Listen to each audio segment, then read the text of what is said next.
Okay, so it's time for me to confess. Now, I have dropped the ball a little bit on this vehicle. This is the Renault Trucks Master that I had intended to follow through production. Now, as you can see, some of it has already been done. Quite a bit of it has already been done. We're only waiting for seats now.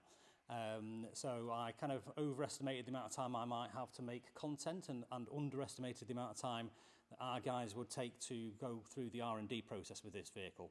But I can talk you through what's already been done on the vehicle.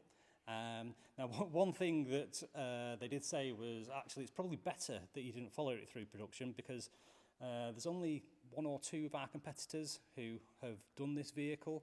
And there's plenty of others out there who can build on an X250 but wouldn't have a clue how to start with one of these. So let me show you around. Okay, so we've added the stem step down there. And we've got a basic handrail, so it's just a single handrail in this vehicle. We've added an escape hatch, and we've added sliding window units. This came glazed with fixed glazing, so we've swapped those out. And then we've got the interior trim going on. Now, had I followed this vehicle through the factory as I was supposed to, we would have seen it gone through several stages. Now, the first stage is always metalwork. Now, that is, depending on the vehicle, it can be like a light touch process. It can be bracketry for a step. It can be an aperture for an escape hatch in this instance, or a roof vent. Or it can be something a lot more involved. We can cut down wheel arches, we can put step wells in, we can do various things that require some form of metalwork. Next stage after that is wiring. So the vehicle goes to get wired depending on how complex the system is.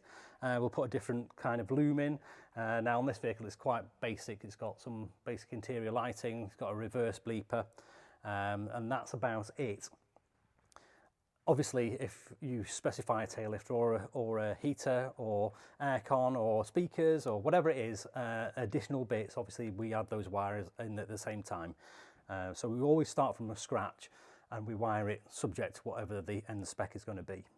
And then after that, we would then go through to interior paneling. So you start off by building an interior profile. And that could be a mixture of marine grade plywood, it can be a plastic panel, and it can be aluminium. It depends on the base vehicle where we're starting from.